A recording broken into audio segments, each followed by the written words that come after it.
Here in a minute, and then we'll.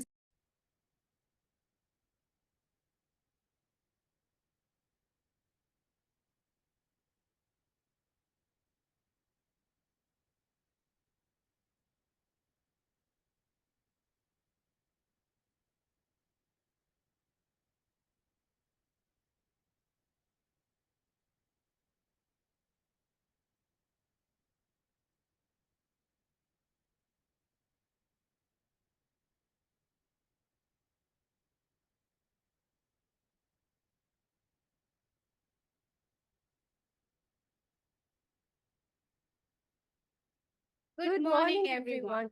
I am Ms. Disha Mondal, Assistant Professor of Amity School of Languages. I am Salma Sheikh, research scholar from MIT School of Languages, MIT University, Chhattisgarh.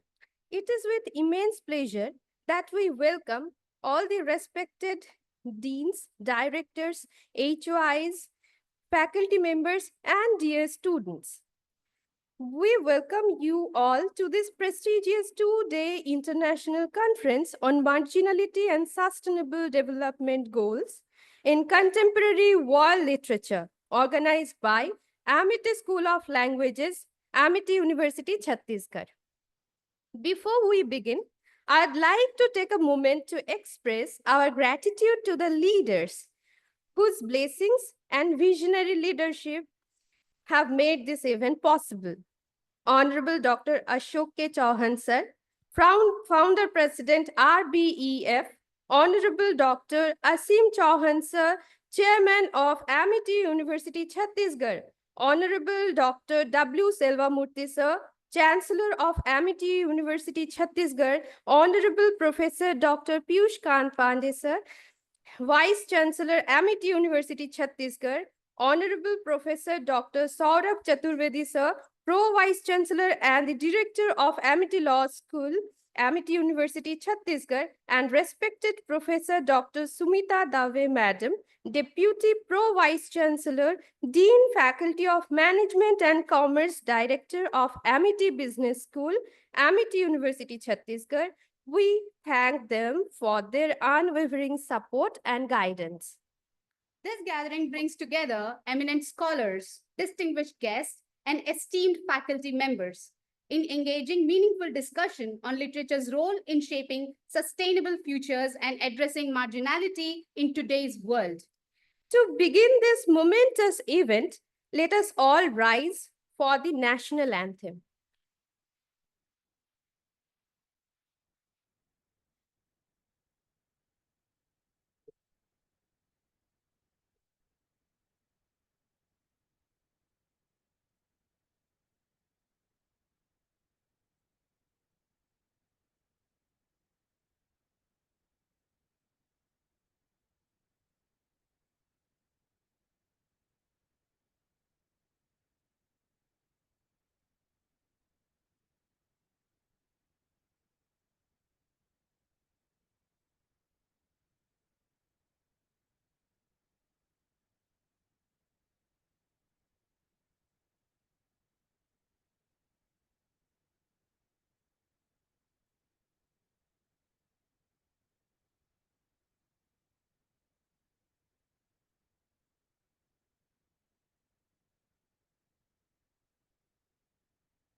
As we embark on this enlightening journey, we invoke the blessing of the goddess Saraswati, the epitome of wisdom and knowledge. We request our esteemed dignitaries to come forward and perform the traditional lighting of the lamp, accompanied by Saraswati Vandana.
Now, we would like to request Honorable Vice Chancellor Sir, Honorable Pro Vice Chancellor Sir, convener and the co-conveners on stage for the inauguration of the Book of Abstracts of this international conference.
Before we move forward, Dr. Shubhankar Roy, Head in Charge, MET School of Languages, MET University, Chhattisgarh, will have the honor of felicitating the Honorable Vice Chancellor Sir with a sapling.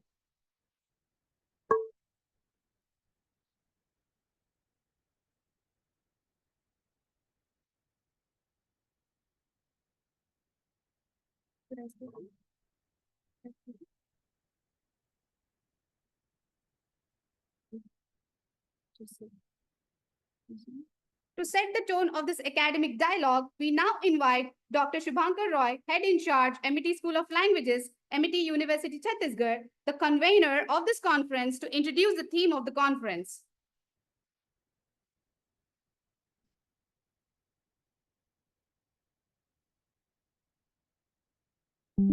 Thank you, Salma. Good morning, one and all present over here.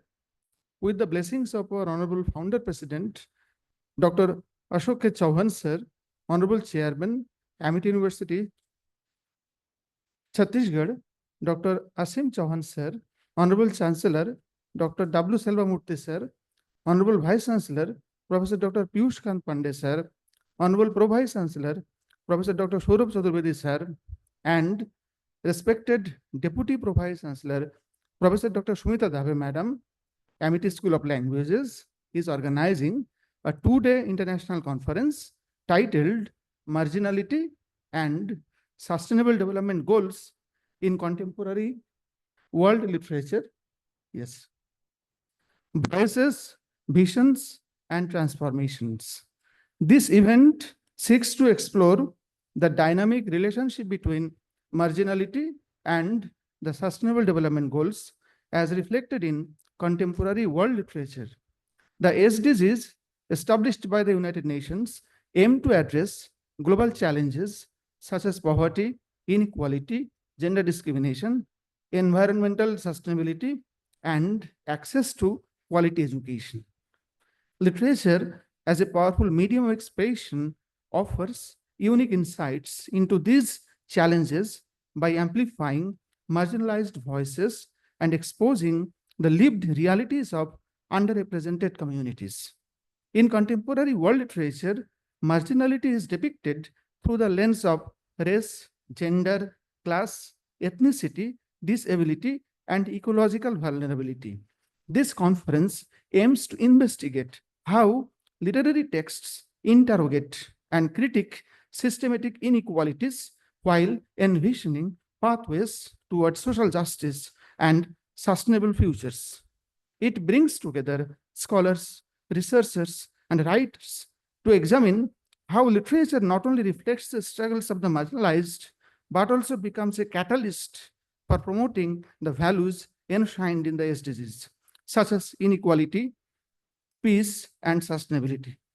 The conference will explore representation of poverty, hunger, and inequality in literature and their alignment with the SDGs.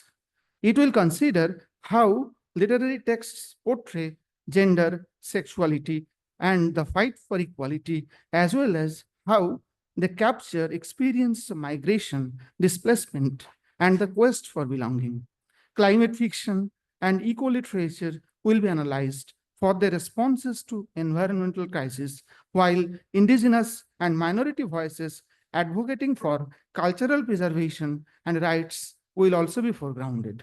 In addition to that, the role of literature in addressing education, health, and human rights discourses will be discussed, along with narratives of resistance, resilience, and the hope in the face of marginalization.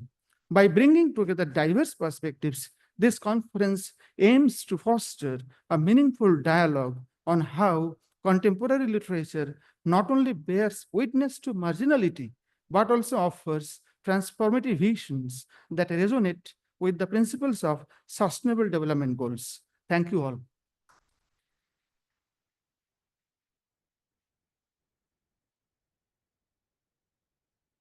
Thank you so much, sir, for your kind words. A warm and hearty welcome is the foundation of a successful event. It is our honor to invite Professor Dr. Saurabh Chaturvedi, Honorable Pro Vice Chancellor, Amity University, Chhattisgarh, to deliver the welcome address.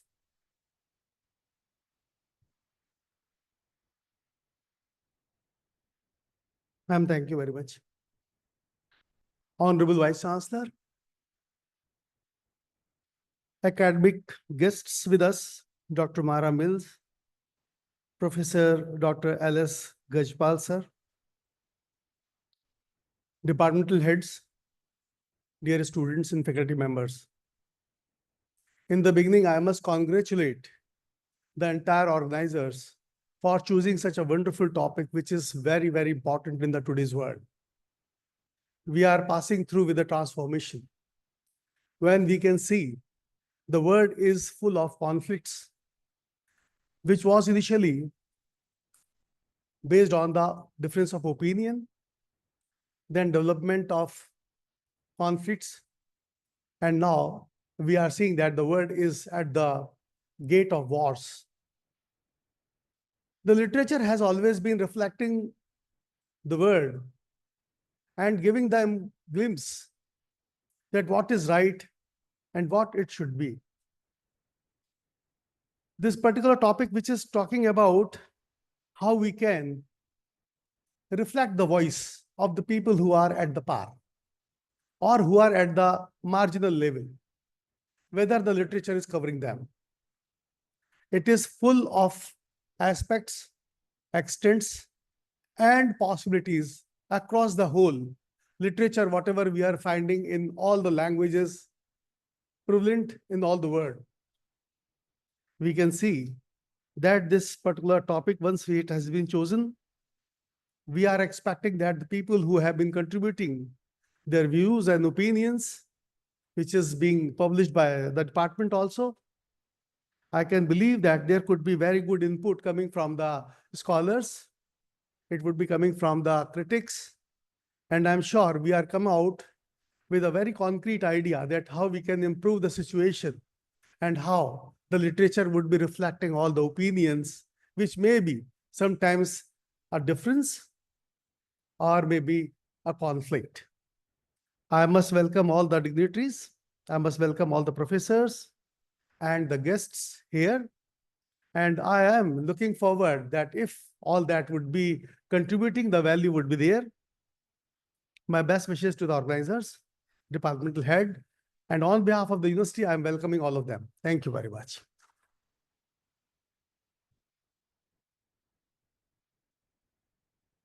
Thank you, sir. We are privileged to have you here.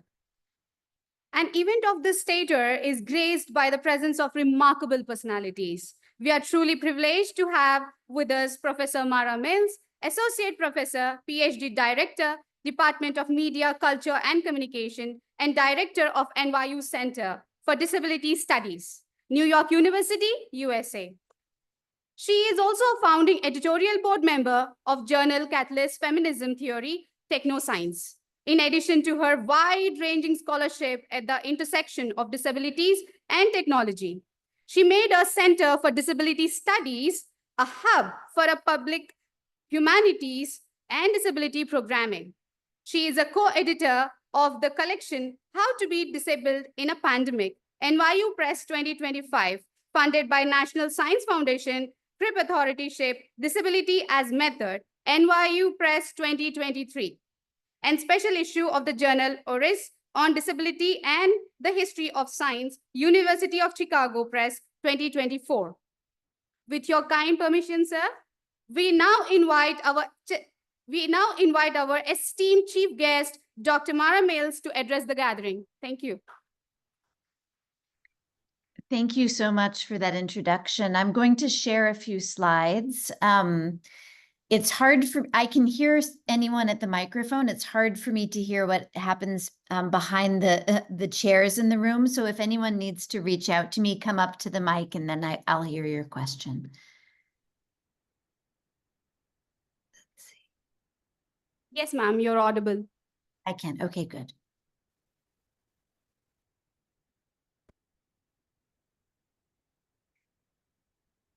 Okay. So, well, first off, I want to thank you for hosting me as part of your impressive and just really ambitious program. I was scrolling through all of the titles in this two-day conference, and I'm very impressed. It's almost 1 a.m. here in New York. I'm in my apartment near NYU by Washington Square Park.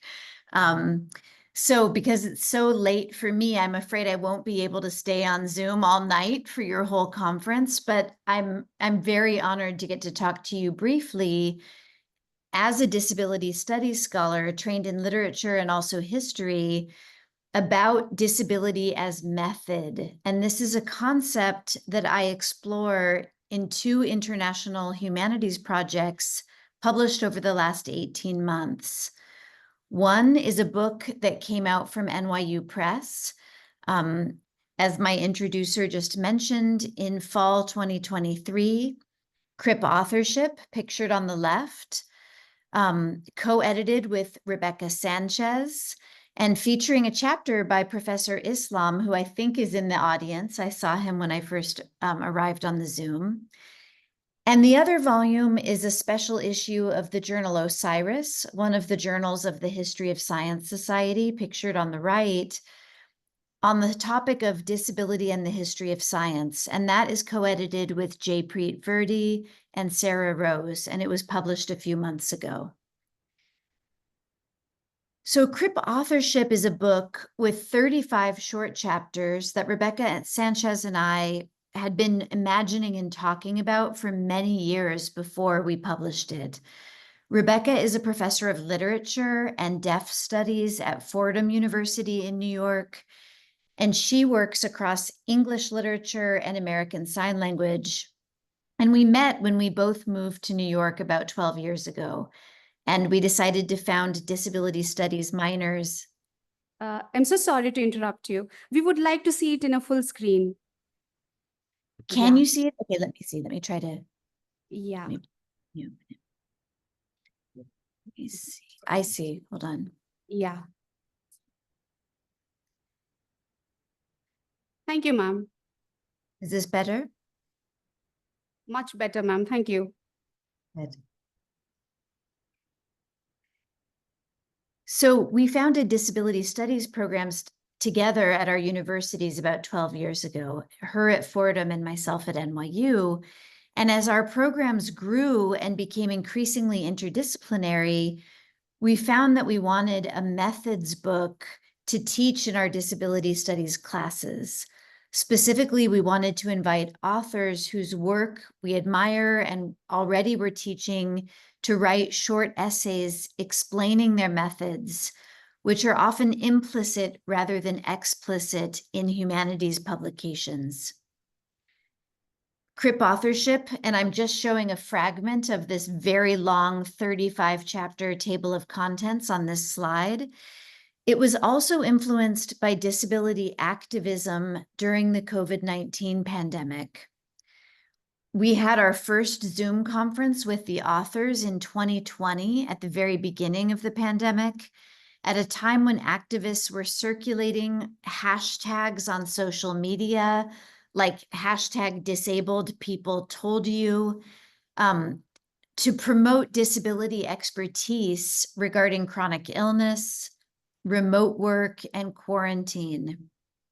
So Rebecca and I decided this was an urgent moment, 2020, to convene our colleagues in disability studies around the world. And again, it's an international group of authors. And when we asked this group to write about method, it turned out that for some of them, what was particular about being a disabled scholar, or what was disability studies informed about their work, whether they were disabled or non-disabled scholars, had to do with research methods, whereas for other people, it had to do with writing and other modes of composition, language, style, the temporality of the writing process. And for some of our other authors, it had to do with bureaucracy, the ableism of the publishing industry, including the inaccessibility of both print books and ebooks for certain people, in particular our blind authors. So we ended up dividing CRIP authorship into sections on disability as method in writing, research, genre, publishing, and media. And the term authorship became the envelope for this series of phases related to methods in disability studies in the humanities. The word CRIP in our title is a slang term in English. It was historically a pejorative term that has been appropriated now by activists and scholars to signal community affiliation and political resistance. The word CRIP has been in use in English since the early 20th century as a shortening of the offensive term cripple, but it's now been reclaimed by disability justice communities to indicate people, relationships, and behaviors existing outside of norms within a given society, related to your theme of marginality, and connected by these experiences. So Rebecca and I came to understand the phrase CRIP authorship to refer to the shaping of authorship by disability, whether that has to do with language, modality, grammar, genre, collaboration, access, media, translation, or the publishing process. We argue that disability is a method for authorship, not just a subject or the content of authorship.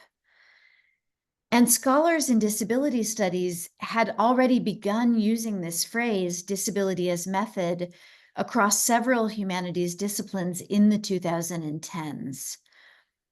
In a 2014 collection that was published in Slovenia, Arceli Dokumachi, who's now in Canada, asked, quote, whether there could be ways of approaching disability as a methodology, modes of considering the disabled body as something to think with rather than to think about.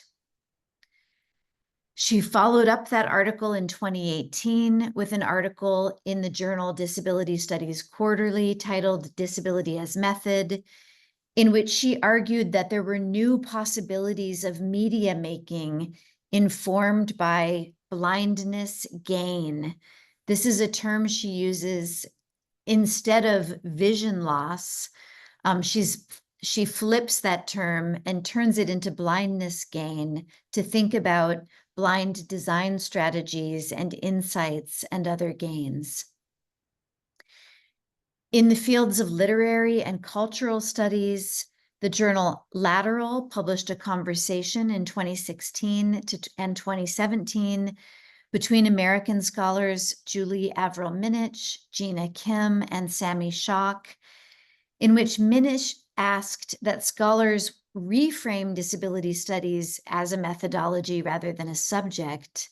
And Kim replied in this conversation that disability itself should be shifted from, quote, a noun, an identity one can occupy, to a verb, a critical methodology.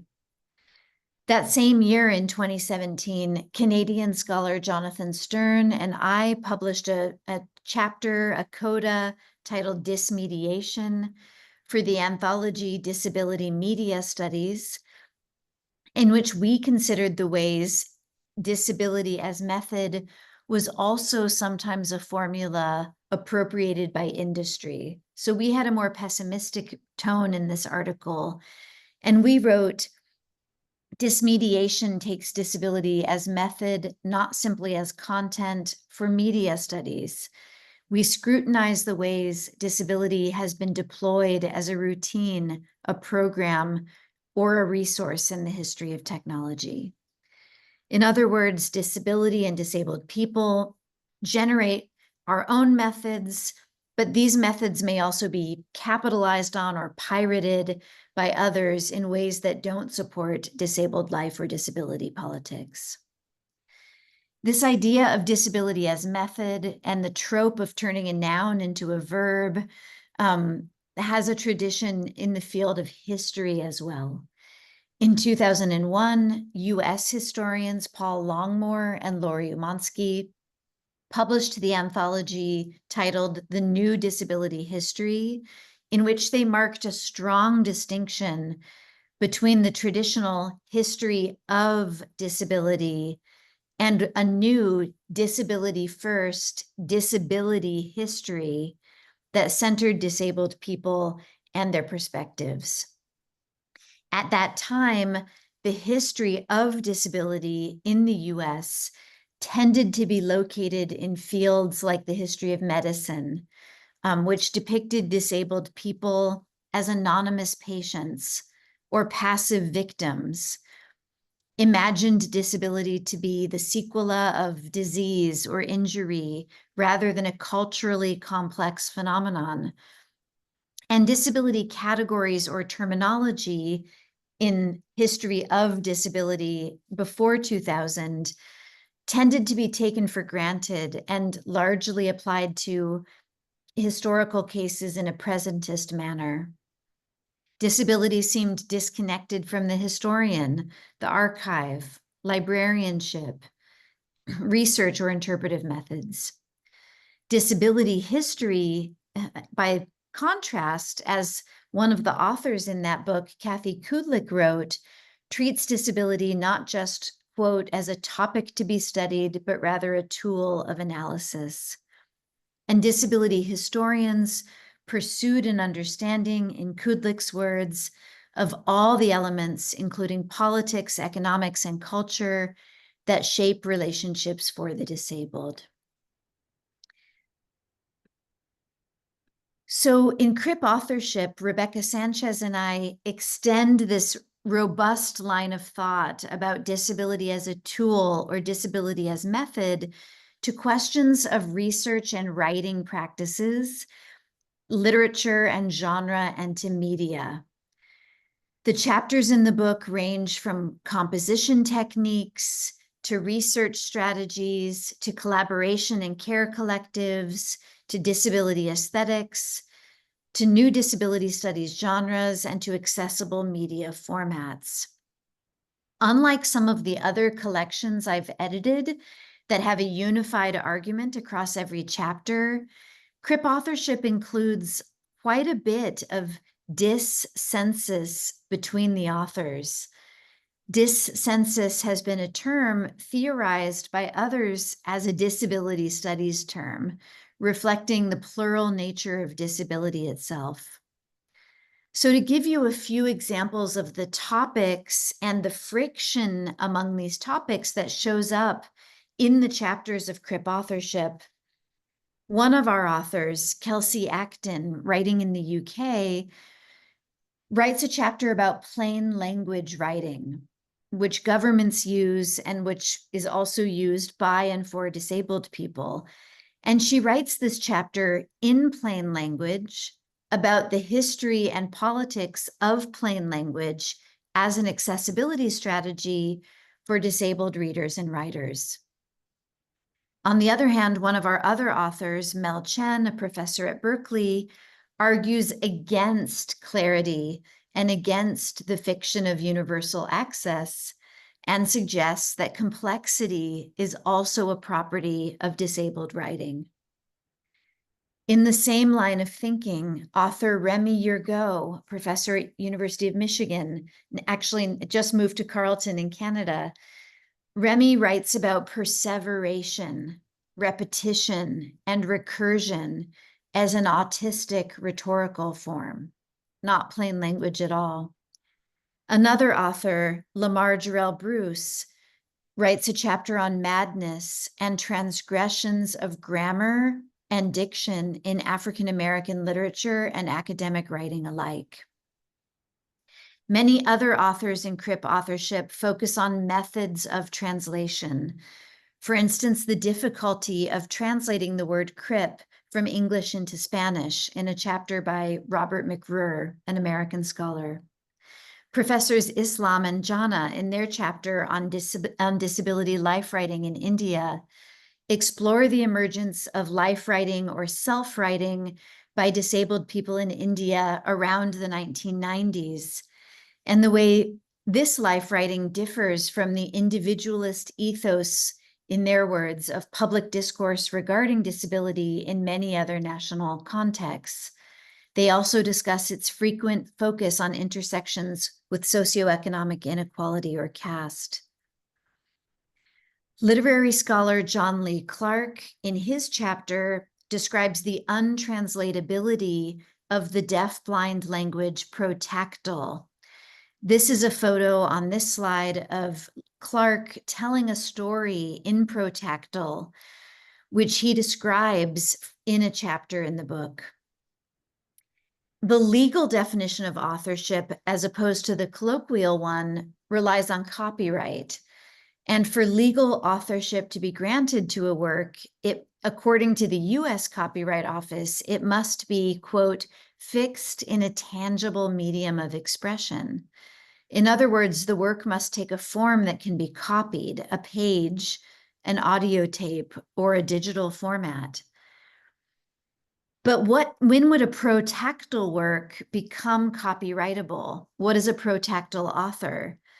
As John Lee Clark explains, protactile can be filmed or it can be transcribed. These things are copyrightable formats. But as a deaf-blind language, it really can't be fixed or translated into a visual medium. In the final section of CRIP authorship, which focuses on the theme of media, there's just as much dissensus among the authors about whether CRIP authorship refers to transforming existing publishing platforms by making them accessible, or instead designing entirely new media and formats. Blind literary scholar Georgina Klieg, for instance, discusses access in podcasting and in radio, the use of audio description of objects and images to convey them to audiences, blind and sighted alike, listening to podcasts, or the use of transcripts to make a podcast accessible for deaf audiences. Another author, Emily Lim Rogers, an anthropologist at Duke University, writes about virtual ethnography for chronically ill researchers who research chronic illness communities. Yet another author, Teresa Blankmeyer-Burke, a professor at Gallaudet University, a deaf university in the United States, discusses publishing in American Sign Language and the necessity for video-based ASL books, a more profound thinking of what a book could be, a video-based sign language book. Thus, for media studies, CRIP authorship and disability as method in CRIP authorship might mean protesting, altering, or generating new media.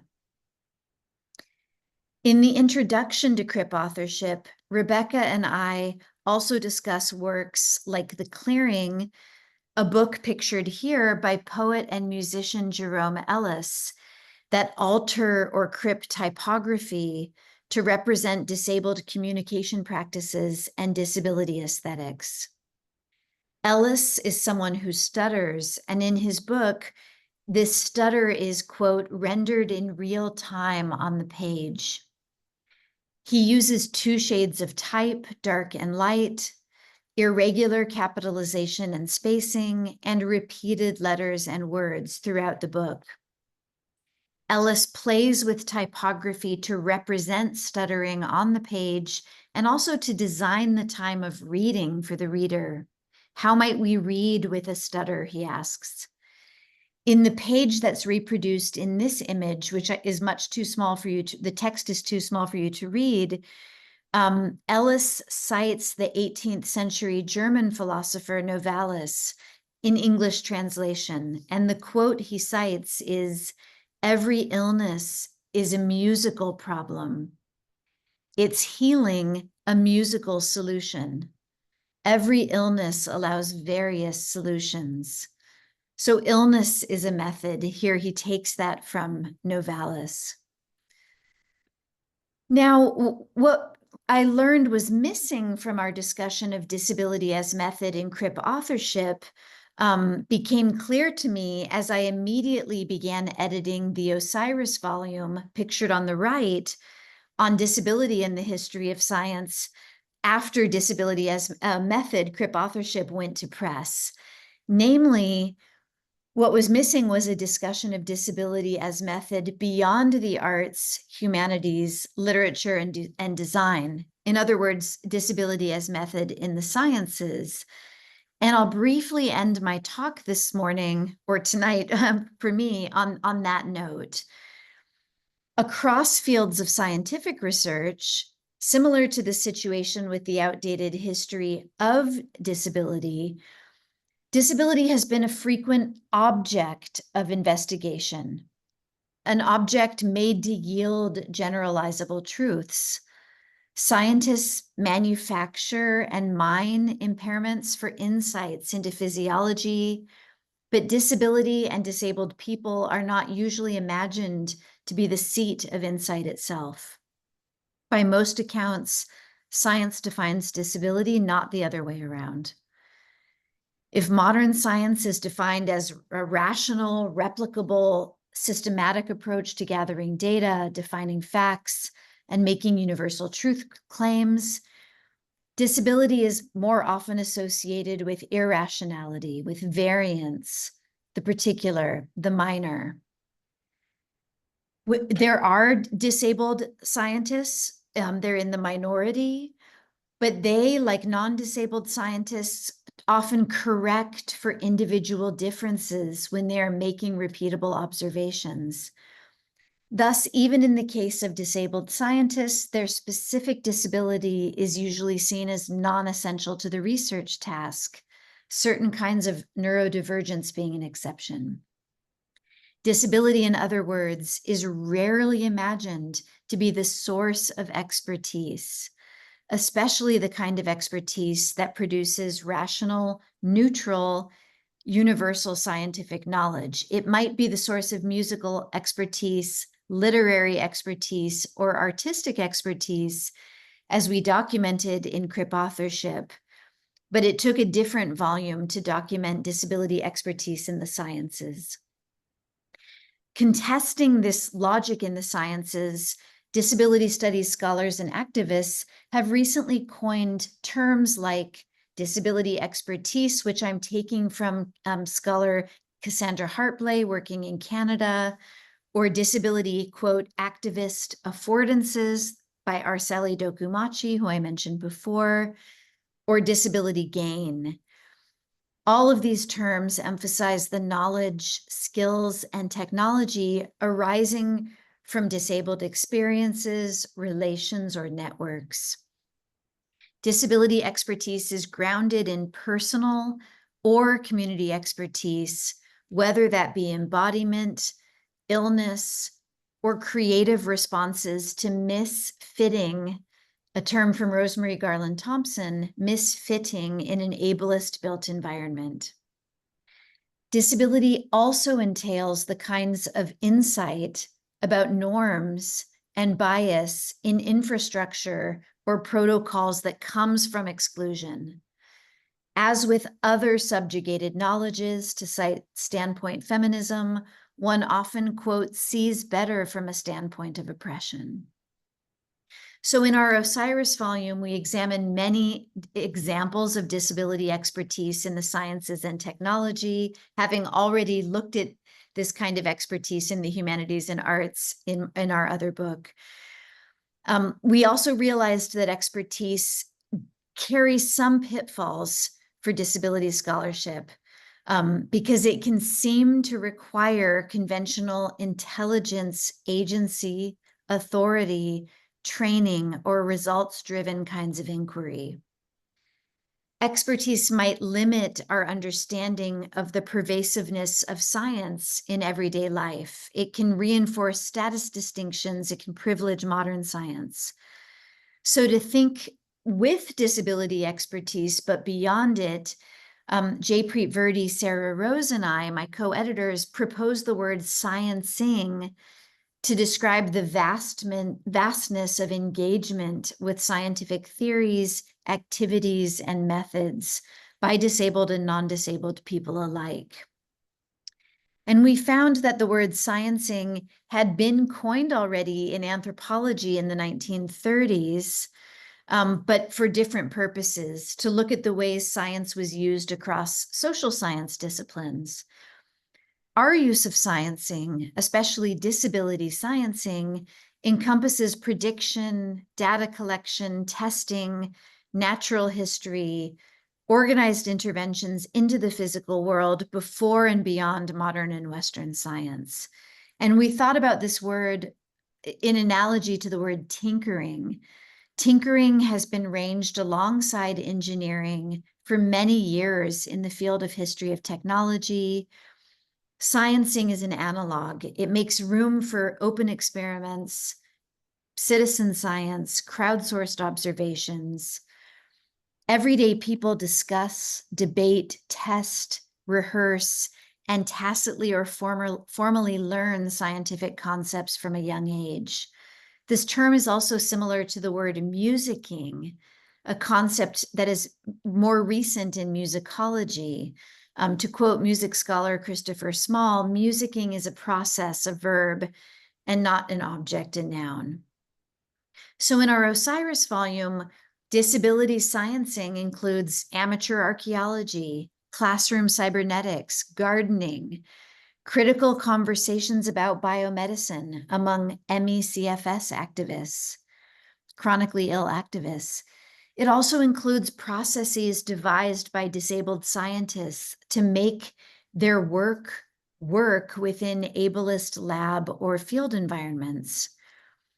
To study disability sciencing as a set of methods in the sciences, one is not limited to expertise or monumental paradigm shifts or generalizable knowledge production, and one might employ many disability practices and methods rather than being limited to the scientific method. So with these two examples, I hope I've convinced you that disability theory understands disability to be a creative force and a method or a spur to production, to creative cultural production.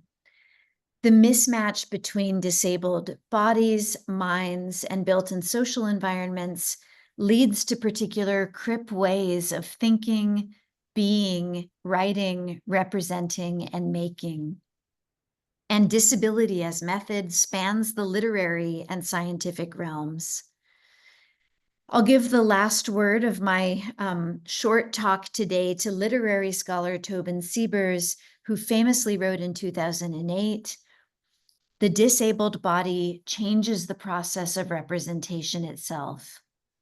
Blind hands envision the faces of old acquaintances, deaf eyes listen to public television, mouths sign autographs.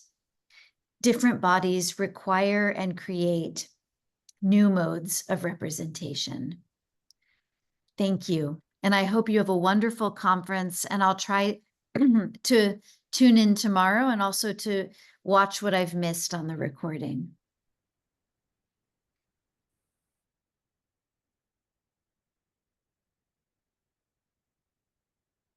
Thank you so much, ma'am, for your presentation. Lately, our Deputy Pro Vice Chancellor Sumita Dave ma'am has joined us. Welcome, ma'am. So next, marginality, inclusion, and sustainable development are critical areas of academic exploration in today's world. We are truly fortunate to have with us an eminent scholar whose extensive research and contributions in these fields have made a significant impact. It is with great honor that we welcome Professor Dr. Lukeshwar Singh Gajpal, professor and former head of the School of Sociology and Social Work, and in charge head of the School of Regional Studies and Research at Pandit Ravi Shankar Shukla University, Raipur, to deliver the special guest address. Professor Gajpal holds a PhD in sociology and has been deeply involved in academic research focusing on tribal studies, migration, and sustainable development. His remarkable body of works includes several individual and collaborative research projects addressing issues such as tribal life, structural changes, and socio-economic challenges faced by marginalized communities, a recipient of numerous awards, including the State Award for Best Program Officer of NSS in Chhattisgarh and the Teacher of the Year Award. Professor Gajpal's dedication to education and social welfare is truly inspiring. His extensive list of publications and leadership in organizing national seminars and webinars showcases his commitment to advancing knowledge in the field of sociology. We eagerly look forward to gaining valuable insight from Professor Gajpal's address. Please join me in extending a warm welcome to him. Thank you, Madam Ji. Today, International Conference on Marginality and Sustainable Development Goals in Contemporary World Literature, organized by Amity School of Literature, Amity University, Raipur, Chhattisgarh. In the inaugural session, we having distinguished guest, founder, director, Dr. Ashok Chauhan Sahab, Dr. W. Silva Murthy sir, Honorable Vice Chancellor Professor Piyush Pandey sir, Pro Vice Chancellor Dr. Saurabh Chaturvedi, and Deputy Pro Vice Chancellor Dr. Samita Dave, and convener of this international conference Dr. Subhankar Rai. As we all know, your conference is mainly based on world literature, marginality, and sustainable development. As a scholar of sociology, I would like to put some issues related to marginality and sustainable development.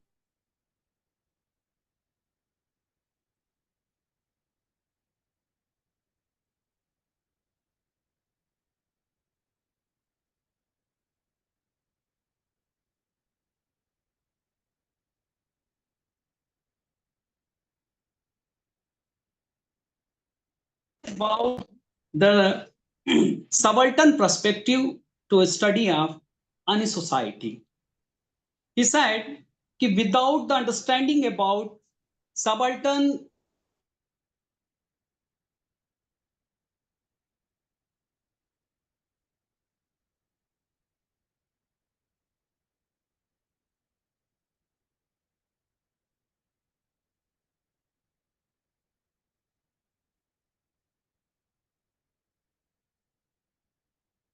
of the world wrote their victory story.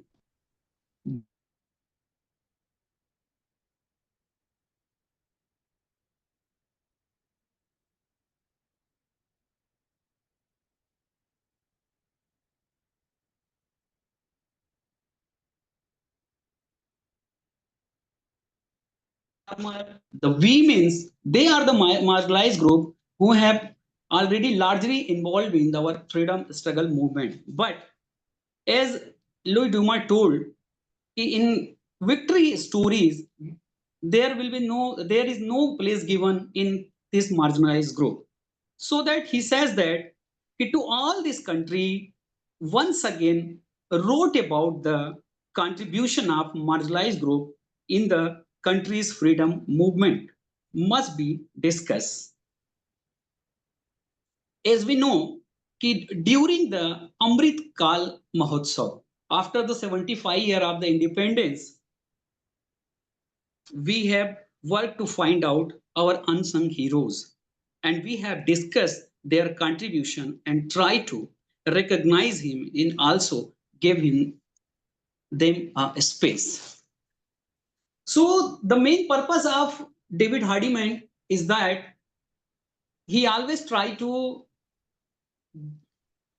promote marginalized group of the colonial countries, especially he talked about the women, he talked about the tribal communities. In his study and book, The Feeding of Banya and the Coming of Devi, two of the significant contribution of David Hardiman, and he has been explored about how the tribal people are exploited by the other communities. Without discussion about in this group, any discussion has not been completed.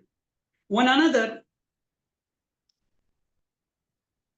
important thing I would like to submit here, because I am the student come scholar of sociology, but I very much found in literature, so that your conference is related with the marginality and sustainable development. We all know there are 17 sustainable development goal decided, right?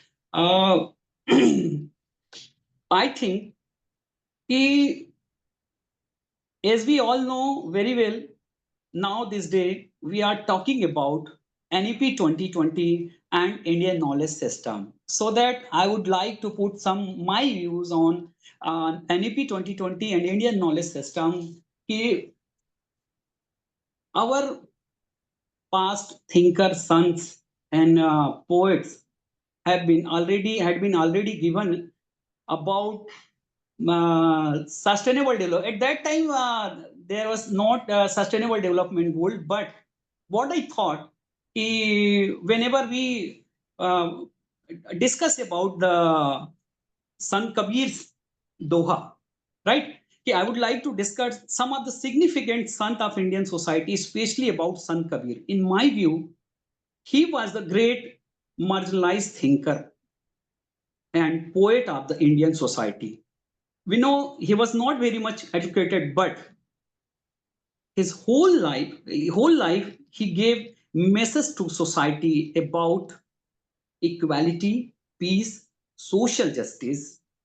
I would like to highlight some of the dohas of Sant Kabir in the context of sustainable development. Together with, we always know in Indian knowledge, whenever we are talking about the Indian knowledge system, Vasudev Kutumbakam, परहित सरिस धर्म नहीं भाई, ahimsa, non-violence, and aparigraha and aste. These things are also available in our literature, religious literature also. As Sant Kabir told about the no hunger and zero hunger. इस साईं इतना दीजिए जामे कुटुंब समाए, मैं भी भूखा ना रहूं, साधु भी भूखा ना जाए. This line shows that supposed to be people are satisfied their present status, right? If they having excess of something, so he is able to donate something to somebody. So always try to donate somebody. In that case, we have a solution of zero hunger, right? In another place, Sant Kabir told about the peace, justice, and in strong institutions. कि मुखिया मुख सो चाहिए खान पान पाल को सकल अंग tulsi sahit vivek. It means he talk about the leader of a family, leader of an institution, leader of a country or a state. It means कि supposed to be कि our leader protect every people of the society or in a family. Head of the family protect every member of the family. In that case, he definitely the family will grow. Similarly, in a state, in a country, the leader of the country or state care of every group, not only in a marginalized group, right? In that case, he not only we will make peace and justice, we also come out a strong institutions. One of the interesting and significant remark about gender equality. Kabir Das ji told, पर नारी को देखिए बहन बेटी के भाव, कहे कबीर काम नास का यही सहज उपाय.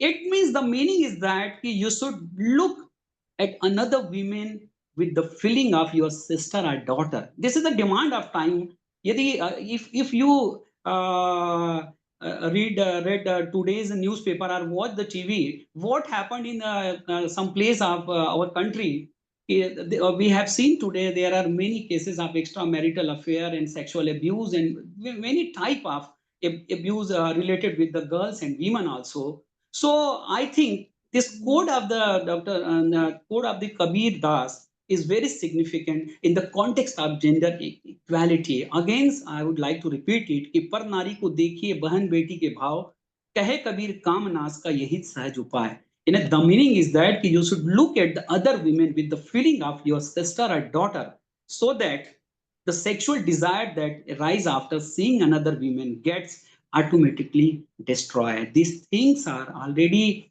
told by the Kabir Das before the 450 year back, right? I think this is the different dimension. We should try to study about the Kabir Das literature and sustainable development goal. Many things given told by the Kabir Das. One important doha of Kabir Das in the global era, in the context of globalization. We are living in the era of globalization.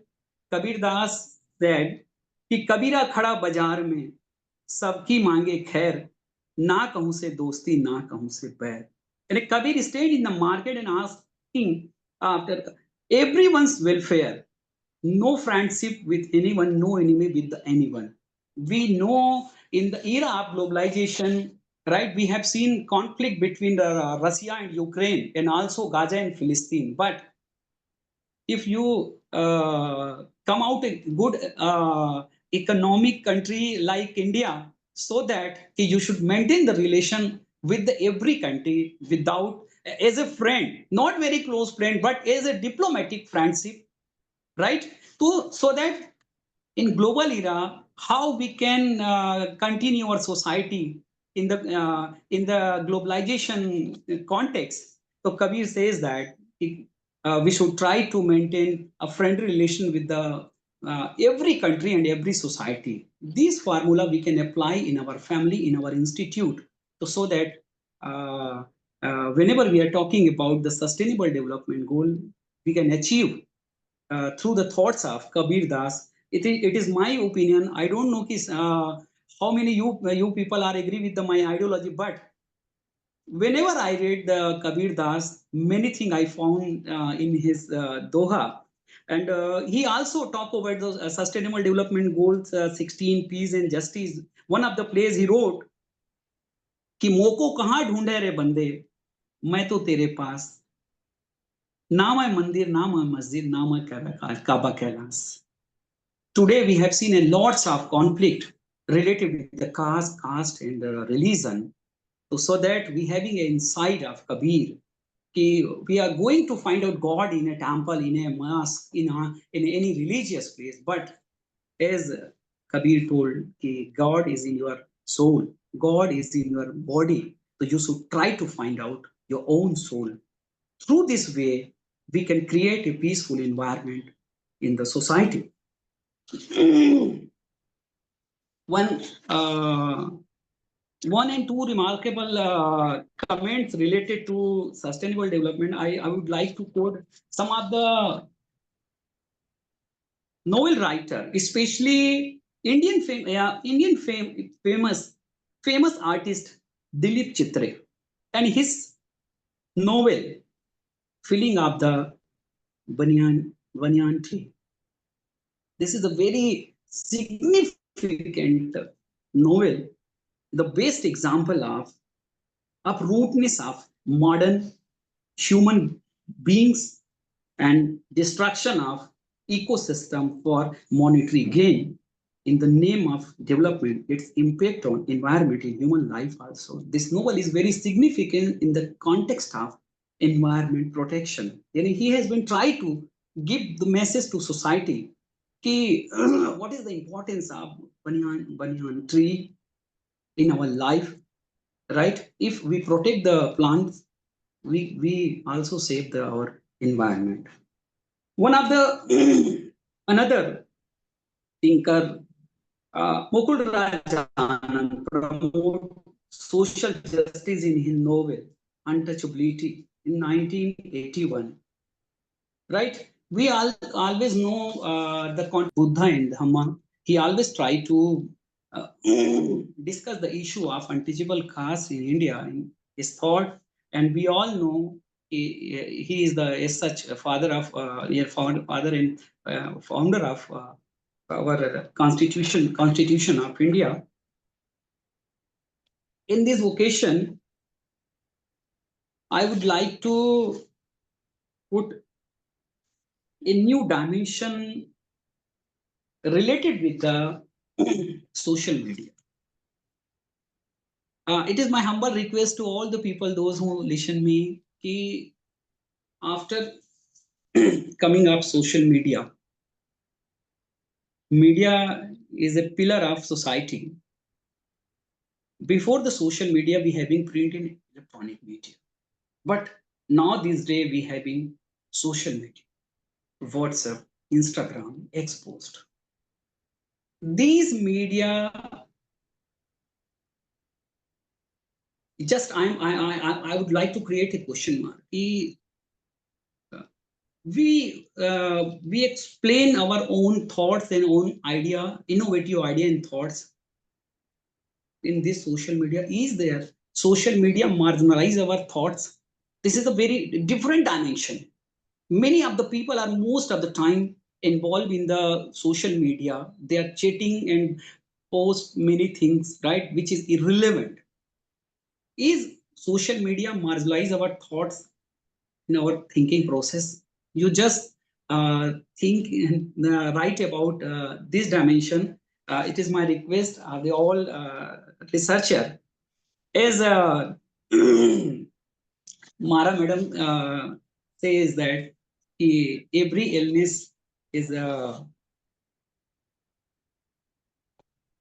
just a minute. Every illness is musical problems. I think Madam Mara's lecture was very wonderful at disability and history of science, and he tried to put all the dimensions of disability and history of science. Really, I feel very good to listen Mara madam. And lastly, I am very much thankful to Honorable Vice Chancellor Dr. Piyush Khan Pandey sir, and especially my sincere thanks to Dr. Subhankar Rai, who has given me an opportunity to make the part of your international conference. As a layman, some of the issue I would like to I raise here, which is related to marginalized community. So again, my best wishes to great success of your conference. And again, thank you for giving me an opportunity to make the part of your conference. Thank you. Thank you very much. Thank you.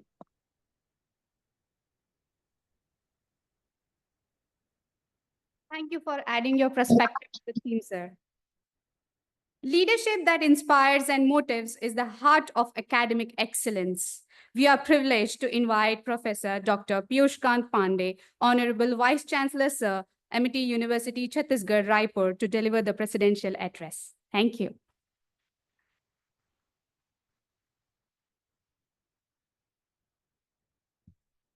Very Honorable Founder President, Honorable Chairman, Honorable Chancellor, Honorable Pro Vice Chancellor, the PVC, convener of the conference, co-conveners, faculty members, organizing committee members, other faculty members, HOIs of other schools, and dear students. And also Professor Mara Mills and Professor Elias Gaspal. Indeed, let me first of all congratulate the Amity School of Languages and the entire organizing team for organizing this wonderful international conference. And in fact, this is the first time they have taken up such an initiative, and such a good amount of participation has been received from the various parts of the country as well as outside the country. So I appreciate them for this wonderful initiative, first of all. I also appreciate the way, in a very nice manner, say the people who are conducting the program, you are, and all the students who are from ESCO also, I can see ESCO and others schools who are here, and you are really, taking part into something which is very, that way it will take time to understand the subject. When they came to me, the marginality and sustainable development goal. Sustainable development goal is my area, being I'm a born and brought up environmental scientist. That's a different area. Sustainable part, of course, it has become, from the management perspective, also from science and engineering perspective, it has become very important. But then marginality, how crops into it, that's something really very important that made me start to think. And then I'll tell you, in fact, I hope that because you're the students of literature, many of you, the marginality is, anyone can be marginal sometimes. Marginality doesn't always mean somebody very poor and downtrodden. Sometimes I feel the good can become a marginal in a society where a lot of bad people are there. So marginality can be anywhere. One can be marginal due to the social causes, due to the economic causes, due to the maybe personal choice also, but maybe by physique also.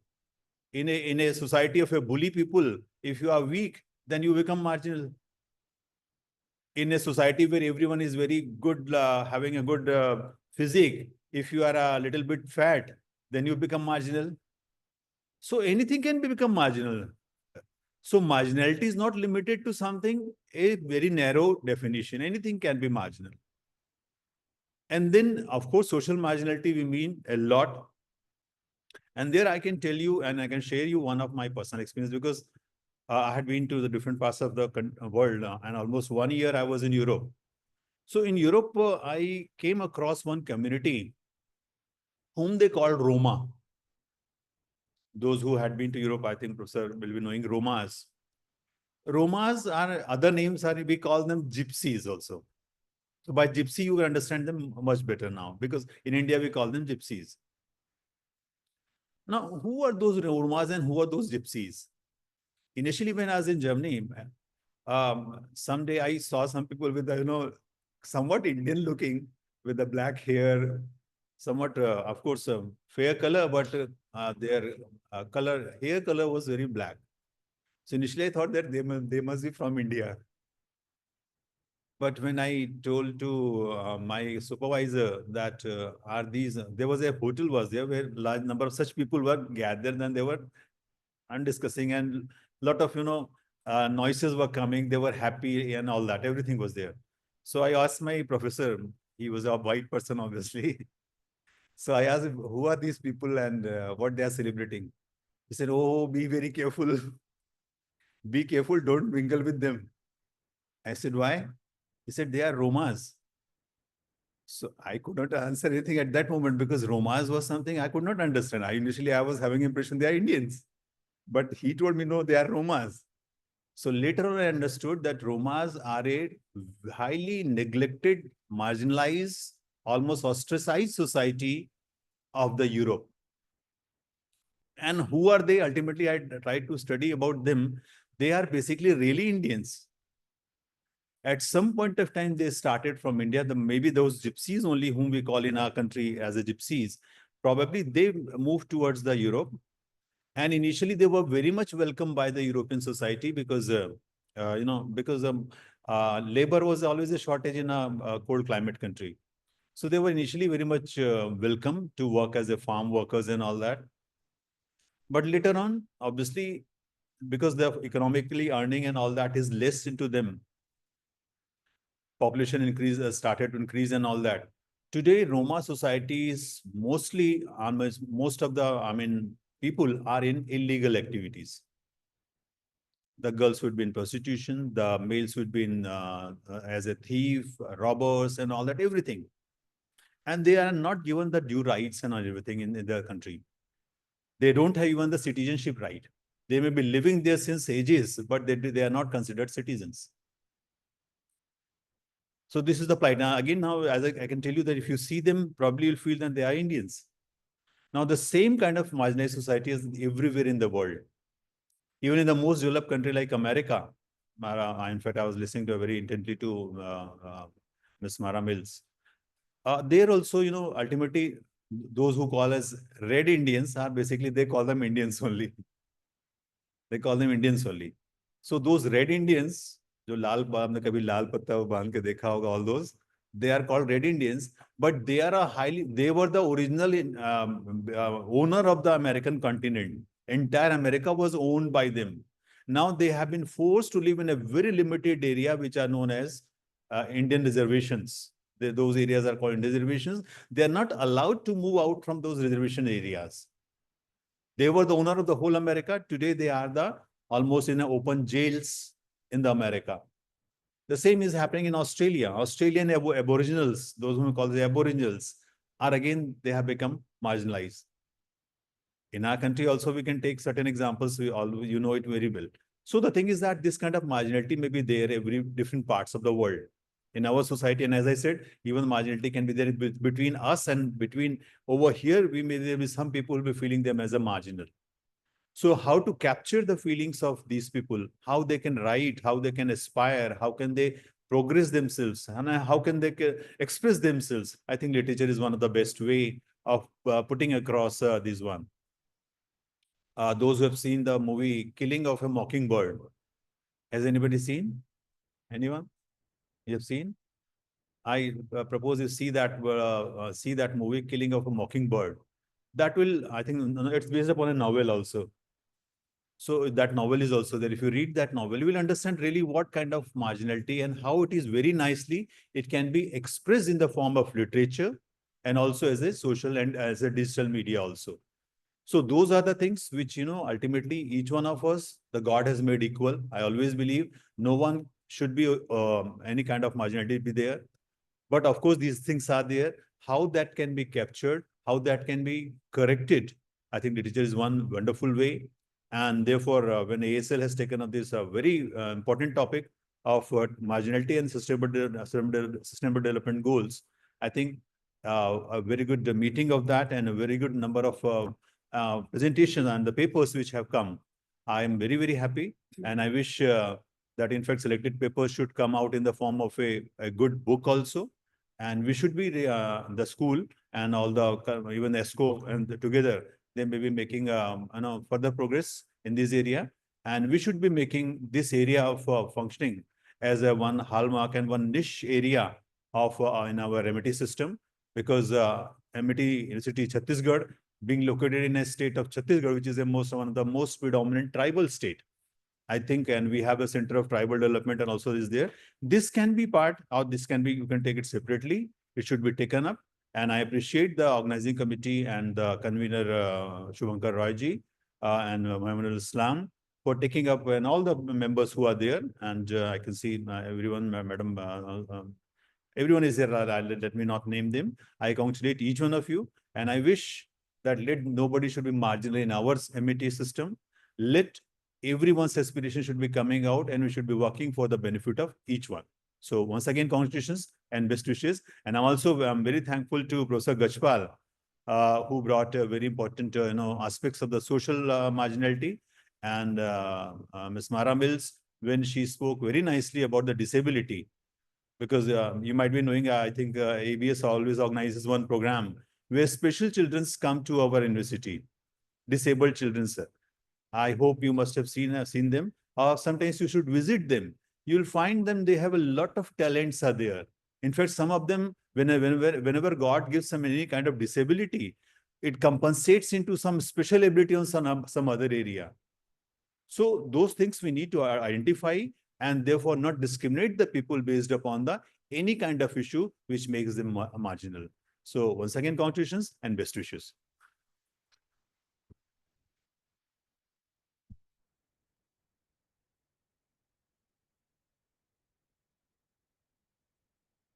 Thank you so much, sir, for your insightful words.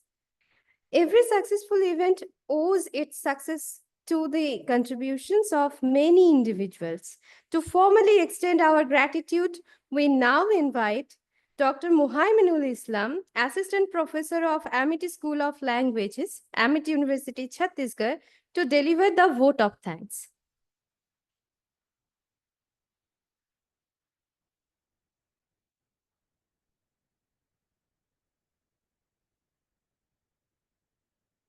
Good morning, all of you present here. It was an absolute pleasure to listen our esteemed guest, chief guest, Professor Mara Mills from New York University, and a special guest, Professor L.S. Gajpal from Pandit Ravi Shankar Shukla University, Raipur. I extend my profound gratitude to our both esteemed guests for accepting our invitation and taking time from their busy schedule to grace our event. On behalf of Amity School of Language, Amity University, Chhattisgarh, I, Dr. Muhaiminul Islam, co-convener of the event, express my sincere thanks to our Honorable Founder President, Dr. Ashok K. Chauhan Sir, and Honorable Chairman, Dr. Asim Chauhan Sir, Honorable Chancellor, Dr. W. Shilamurthy Sir, Honorable Vice Chancellor Sir, Professor Piyush Kant Pandey Sir, Honorable Pro Vice Chancellor Sir, Professor Saurabh Chaturvedi Sir, and respected DOI Pro Vice Chancellor, Professor Sumiti Dabe ma'am, for their motivation and trust and guidance. My heartfelt thanks to our beloved HOD in charge, Amity School of Language, and co-convener of this conference, Dr. Shubhankar Roy sir, for his valuable time, guidance, and enthusiastic encouragement. Many thanks to our respected dean, directors, HOI, and colleagues for their constant support. My heartfelt thanks to our entire Amity fraternity for becoming an integral part of this event. A special thanks to our IT team, admin team, accounts team, and Mr. Sanjay Kumar Patel sir and his team for his utmost support. Thank you all for attending this inaugural program. Thank you. Thank you so much.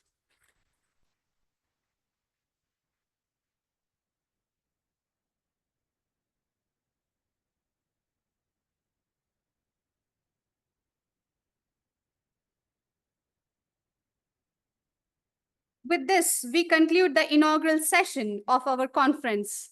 We look forward to engaging discussion and insightful deliberation in the session ahead. Thank you so much for your presence and participation. Wishing everyone a fruitful and enriching experience at the conference. We would like to invite you for a high tea. Post this, we shall have a technical session from 11:30 to 1, which is online. Wish to see you all there. Thank you.